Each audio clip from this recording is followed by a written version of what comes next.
Hello everybody, it's Wyvern here with another bit of Total War Warhammer 2 quick match gameplay. This time around we are on the Emberglades playing as the forces of Sartosa against the forces of Averlorn.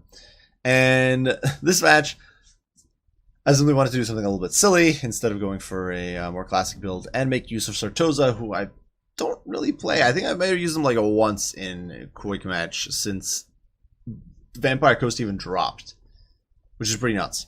But I wanted to give them a shot. I wanted to try them out. I wanted to see how they'd work out. And so going into this match against High Elves, I figured we're going to do Mass Vanguard. It's going to be hilarious. It's going to be great. Now, obviously, for Vampire Pirates, you don't have a Vanguard Lord option, and especially not at Sartosa, where you don't even have really mobile Lord options at Sartosa because you lose out on both Gloucester as well as Luther. So what I'm running here is simply a Vampire Fleet Captain. Or Admiral, sorry, with a pistol, with Lore of Vampires. And she's pretty quick on her feet, 40 speed. Obviously, you can bring her on a crab, but I figured screw that. I don't really care for it. Plus, at least this way you can 360 no-scope like a boss with your pistol. Very good melee stats, not the greatest armor, not the greatest HP, definitely, but still very solid. She has a whole bunch of great items. Black Periapt gives her some really good ones. Magic Generation, All Hands Hoy, not a bad buff, especially keep your lower leadership troops in play, especially the Sartosan Free Company, who are not necessarily the most resilient folks as far as leadership goes. Opal Amulet to keep her alive. We do also have Van Hell's Dance Macabre. We've got Invocation of a Heck, Drowned Dead, and then the Hunger for self-replenishment, and of course Curse of Undeath, which gives you passive heals on everything when you fire, or when you fire off spells. Now, for a front line, it is a mixed bag. Obviously, Vanguard, you don't have too many options as Vampire Coast. This is almost everything you can bring. We've got Sartosan Free Company making up our main line. Now, these guys are basically, well, the pistol ones are literally Empire Free Company with Rowdy. These guys are dual wielding, so they actually get a bonus versus infantry of 6. Not the most impressive. They're kind of like budget Blackheart Corsairs, if I were to compare them to unit. That's probably the most accurate comparison. Super budget Blackheart Corsairs. Not as much speed, obviously. They don't have the armor at all. But they do have some benefits. They do have Rowdy, which does grant them +4 leadership, and Perfect Vigor, as long as their leadership is not wavering, which is really, really nice. It's a very nifty ability. It's the same one Centaurs have for the Beastmen. And besides that, their stats are definitely respectable. They'll munch through low-end High Elf infantry, especially spears. And they can also run down archers, that sort of thing. They do have the 36 speed, which is nice. Behind them is a horde of Morngulls. These guys got nerfed in the last patch and have been getting consecutively nerfed, definitely deservedly. And perhaps there still might be more nerfing needed. That said, they now only cause fear, so no more terror. But I don't really care about that because we've got Morngull Haunters in the back here supporting them. And Morngull Haunters have the chilling aura that you find on, for example, Chillgeists or the Claw of Nagash, minus 36 speed, as well as the Hunger, which lets them heal in combat. And of course, with Terror, they're going to be a pretty big threat to High Elf, lower-end High Elf infantry, though my opponent here has kind of countered that preemptively by bringing Dryads, who are immune to psychology. Besides that, we do have a whole bunch of Scurvy Dogs on the flanks looking to disrupt the backline. You can see we're immediately going full aggro because my opponent has artillery and shooting. I do not, so I need to push hard and fast. Now, for my opponent's build, he's got a front line mix of Dryads as well as Spearmen. Dirt cheap budget option, is essentially. And very powerful, though. The Dryads will tear through the Sartosan Free Company very easily. And Spears can really do a lot of damage to Morngull, so potentially my opponent has very good counters to everything I've brought. Behind that is a whole bunch of archers. We've got 4 units of vanilla archers, as well as 3 bolt throwers, so maybe looking and expecting me to bring artillery. And unfortunately, this is going to be a big problem for me, because I'm going to be getting pounded by all this shooting. And despite the missile resist on Morngulls, they do not have armor. 40 armor, 30 on the normal Morngulls. They're very squishy. Same with the Sartosa Free Company, for that matter. No armor, basically. Besides that, we do have White Lines of Krace here to provide some support, and on the flanks there are 2 units of Silver Realms. At first I thought these were Leer Reavers. When I just loaded in, I'm like, oh, they're Leer Reavers, but no, they're Silver Realms. So definitely some respectable heavy cap presence. They can dish out a lot of hurt to Morngulls, they can tear up Sartosan Free Company, and of course demolish Scurvy Dogs. Finally, my opponent did bring Alariel the Radiant. She's on foot, so he paid a price of lack of mobility here to get that extra width. But Alariel is definitely a pain in the rear to deal with. She does have the Star of Averlorn, which gives insane heals. She's got Stave of Averlorn. She's got Arcane Conduit, Earth Blood, Foz Protection, Shieldstone of Isha, granting physical resist, which I don't really have any counters to. Boon of Isha, which grants immunity to psychology, which is going to be huge here. And a Shield of Safri, as well as Life Bloom. So some nasty stuff from Alariel. She's definitely going to be a huge pain in the rear to deal with. That said, Scurvy Dogs do manage to loop around. One of them gets caught by the Silver Helms, but the other one loops around and gets into the Archer mob in the back, forcing the White Lines to swing around. Meantime, these Scurvy Dogs over here are compromising the back line, getting on top of the Eagle Bolter, getting on top of the Archers, doing a lot of hurt. Unfortunately, the Silver Helms shutting them down hard, but what can you do? Front line, in the meantime, going pretty handily in my favor. The Morngul, I'd managed to get my Morngul Hunters on top of the Dryads, who they are going to decimate. No contest there, especially with the Morngul support. But unfortunately, the Morguls are getting focused very heavily by my opponent's remaining archers and 2 bolt throwers. Over here, definitely a bit of hesitation and misplay on my part. I really should have been plowing through harder with the Morguls and let the Sartosa Free Company deal with the Spearmen. But, you know, we are pushing through. We've actually managed to buckle his front line despite Alariel's support there. And we're just plowing onward, getting into these archer line, compromising them, and tearing them to shreds. And this is very important. We need to get the shooting dead and done with. And so that is what I was really focused on. You can see Morgulls here diving into the back line. All hands hoy, keeping them afloat. And they're in the pits here. They're tearing through this Eagle Claw crew. They're tearing through these Spearmen, archers. Everything is being pressured super heavily right now. Over on this flank, though, things are looking a lot better for my opponent, because here I didn't even actually push into this flank with anything except Scurvy Dogs. And he's able to get a unit of archers clear of the fight, and they're going to start unleashing a withering hail of fire on my poor Morgulls. And Morgulls, like I said, they do not like that archery fire. They're getting shredded very, very quickly. And the Silver Helms are in there, and they're going to be another huge tool here, because Silver Helms, they're a much maligned cat. People hate on them a lot, and they complain that they're weak. But in a situation like this, they are incredibly potent. I have no anti-large to counter them. I have no AP on the Sartosa Free Company. Morgulls are not particularly great at killing heavy cap. These guys have monstrous melee defense of 42, as long as their martial prowess is up. And that is going to make them a disgusting counter to my Morgulls. In this situation, on a very budget cavalry, these only cost 1,000 gold. They're going to be shredding my Morgulls. And that is going to be absolutely painful for me. Elsewhere, though, we're winning very hard. Morgulls here just plowing through, overwhelming this Eagle Claw Bolt Thrower very effectively, just getting rid of it. Over here, the Vampire Fleet Captain gets in on the archers for a little bit, but then I turn it around because I was trying to get some spells off in support of my army. In the pits, Alariel is just spamming spells around the clock, dropping a Star of Averlorn as well as an Earthblood, which makes it almost impossible to kill these models. And it's incredibly frustrating, because the thing is, Alariel grants immunity to psychology, so unless I do huge amounts of damage, none of these boys rout. And she's providing physical resist, which makes these guys much tougher to kill. Plus, all that healing, these guys are literally gaining HP despite being attacked by multiple Morgulls, including the Morgull Haunter, by Sartosa Free Company. They're surrounded and getting pulverized, and they still don't give a damn. That said, we do manage to get Morgulls on top of the archers and the spears here, so that is a little win. We managed to overwhelm and cut these units out. Over here, our Fleet Cap Admiral chasing after my opponent, and this unit of Sartosa using their high mobility to get in on these archers. Unfortunately, these archers also have 36 speed, but the cool thing about these guys is that with Rowdy, they've got perfect figures, so these guys are winded. Sartosa Free Company is not, and they are going to be able to chop these high elves down. Elsewhere, the fight is going very badly on this flank. You can see the Morgul Haunter getting sort of in his last stand here, surrounded on all sides by angry elves. Definitely not where he wants to be in life. He managed to cut down some of these Silver Helms. A few have gone down.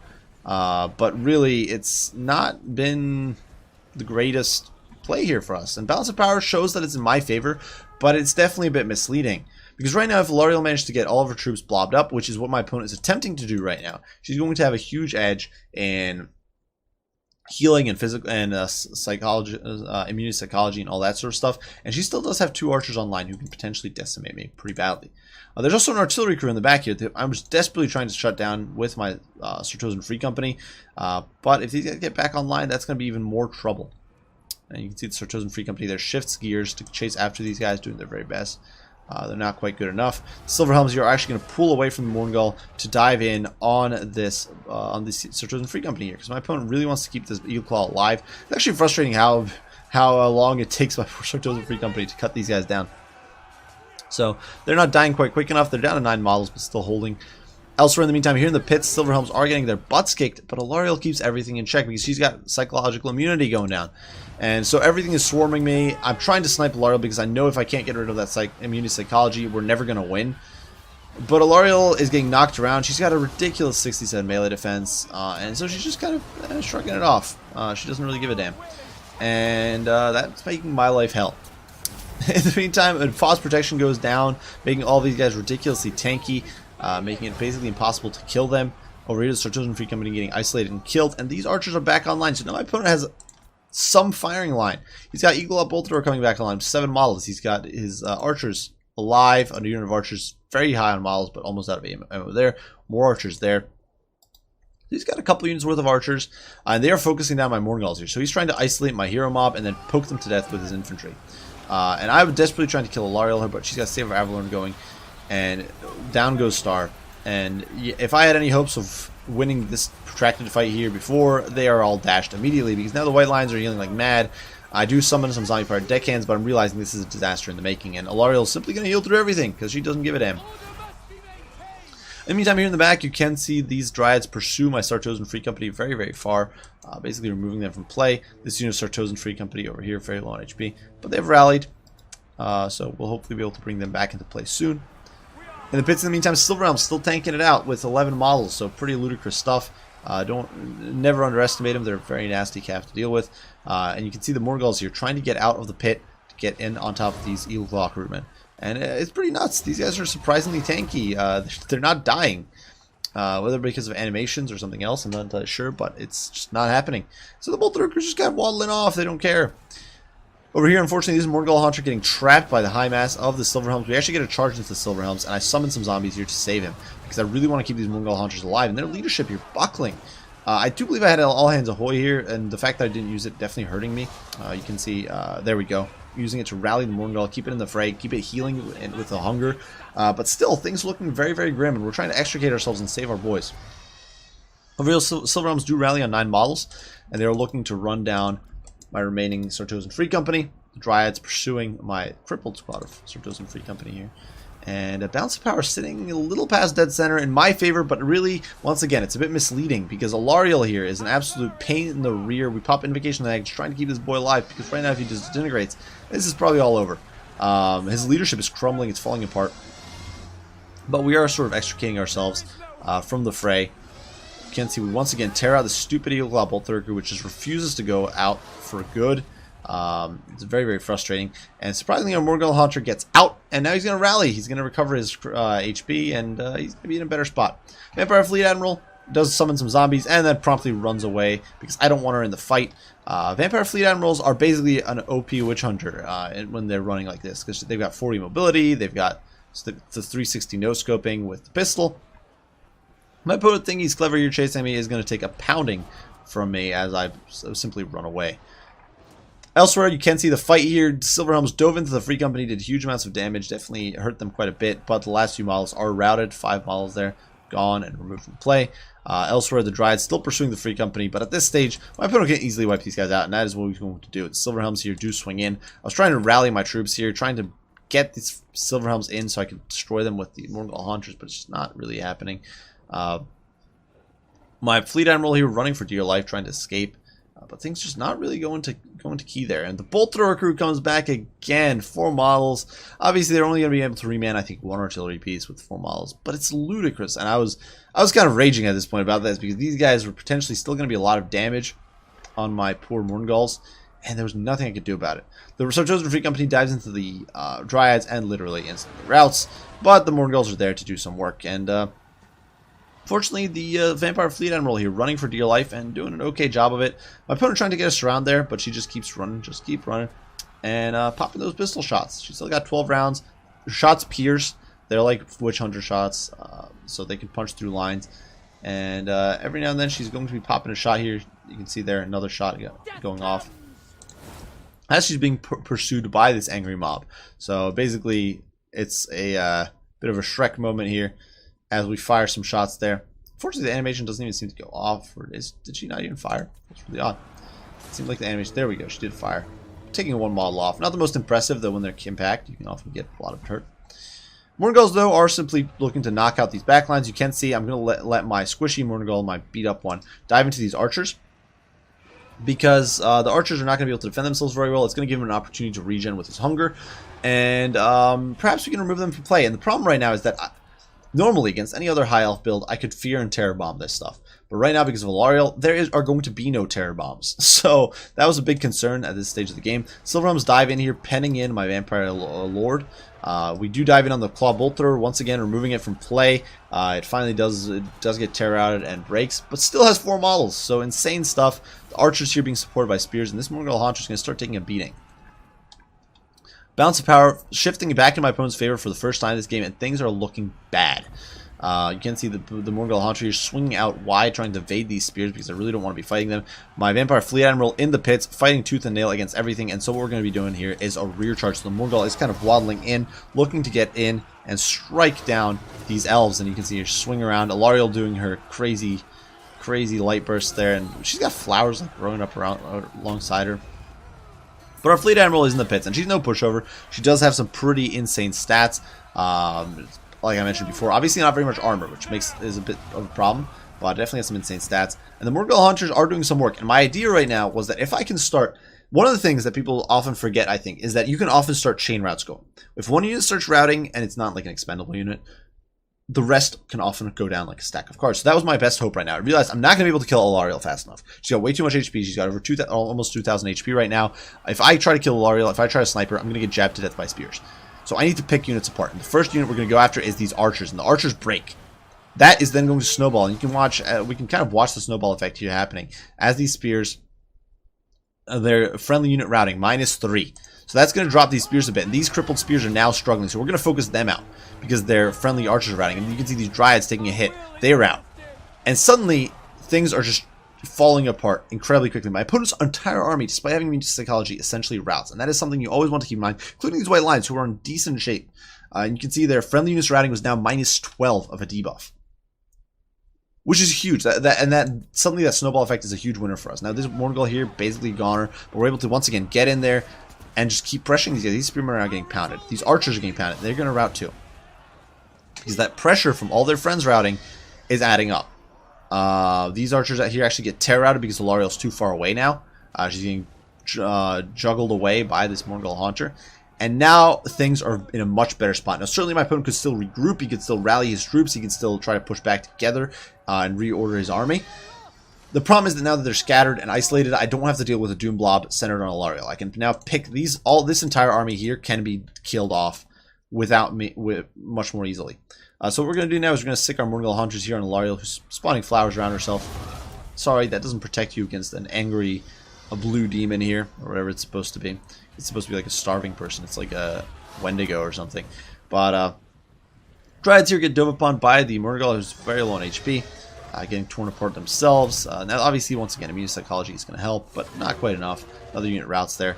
And our chain route is now snowballing into a win. Alariel down to 1,000 HP. This group here is rallying, but our Vampire Fleet Admiral still has 2 rounds of ammo and 130 kills nearly. So she's been having a great time, and my opponent's army is going to shatter to army losses. So a very clutch last-second win there, with great, in my opinion, usage of leadership mechanics. It's worth keeping in mind, guys, when you're in a game and your opponent has immune psychology, if your opponent has a Doom Blob of troops, keep in mind chain routes happen. And it can start off with just one unit. Let's say they've got like 4 or 5 low HP units, and then like 1 or 2 strong ones. Keep in mind that if you dive in and you break those low leadership troops, and you saw that in this one. We hit one unit, -3 leadership on everything around us. Suddenly we hit another one, that's going to be another -3. It adds up. You get rid of like 3 or 4 units like that. And suddenly those high HP units or higher HP units are now, you can surround them and you break their leadership that way. They've got another -12 leadership. So it's just something worth keeping in mind. Now, as for this build, obviously very memey. I don't think it's ideal. The Sartosa Free Company is just not that good. They're very squishy, and they are more expensive than zombies, which is a little frustrating. I also think that the lack of real shooting... The Heavy Cav was way more effective than ideally they should have been. I think having some sort of shooting to counter Heavy Cav is good. I didn't want to do it because of the theme here, but... and I didn't want to do it... Sartosa Free Company with pistols wouldn't do much to Silver Helms. And they'd basically just get gunned down and not be as good at melee, so I figured forget those guys. The lack of shooting was definitely very painful in this match. And if that's one thing you should, in my opinion, try to bring, even if you're doing like a Morgul rush, is try to bring some sort of firepower to deal with Heavy Cap. But yeah, besides that, Morgul Hunters, MVPs in the late game. The Scurvy Dogs, some of them terrible, some did amazing. You can see the unit here, 63 kills. They really decimated some of those crews. I was sort of fortunate there in managing to shut down 2 of my opponent's 3 bolt throwers, and I think like 2 of his archers pretty decisively early on, which ended up helping a huge amount in the late game. Because had those archers kept firing, they would have most likely been able to kill off my Morgul Haunters. Besides that, the Vampire Fleet Admiral, not a bad lore choice. The Fleet Admirals are just strong in general. I don't think the Halberd variant's really worth it, because the pistol's just so good. That 360 no-scope ability, you can be constantly doing damage. She's fairly tanky. You got Black Periapt, which is giving you that extra Winds of Magic. You got some extra tankiness. Actually, you know what? I kind of take it back, because it's not entirely true. About the Halberd. The Halberd does have some benefits if you're looking to do specific builds. And I'll actually try to show that here if I can find Vampire Pole Arms. He does have this ability here, Von Horseman's Speculum, which gives a minus 20. It's basically a Helm of Discord with a shorter duration and extra minus 25% weapon damage slapped on. And this can actually make him pretty good. He's less of a good spellcaster than the Vampire Fleet Admiral with a pistol, because you only get the Wand of Chet, which, as far as I'm aware, is not as good as the Black Periapt. But Von Horseman's Speculum is definitely very, very strong here. And if you're doing a melee-centric build, it can be strong. I simply wanted a little bit of that. I simply wanted more damage output. The main problem with the Halberd version is that he doesn't do that much damage. Whereas the pistol is basically guaranteed to be doing damage. Like that game, as long as you've got her set to fire at will, she's just going to keep shooting. And that game, probably good 80 of her kills were in range mode. And her stats are not really much worse. Like if we compare the polearm to the pistol, you lose a lot of melee defense, and you lose the AP, of course. But you gain melee attack. You actually gain speed. Weirdly enough, I'm not entirely sure why that is. I think vampires would all be like the same speed. And then that pistol is just so good. 40 rounds of ammo on a piercing pistol is great, in my opinion. And that's just my 2 cents there. Regardless, I do hope you guys enjoyed the video. Hope you found it entertaining and perhaps gave you some ideas about some silliness you can do with Vampire Coast. If you have any comments, any criticism, any questions, don't hesitate to post them down below. And I will see you all in the next one. Bye for now.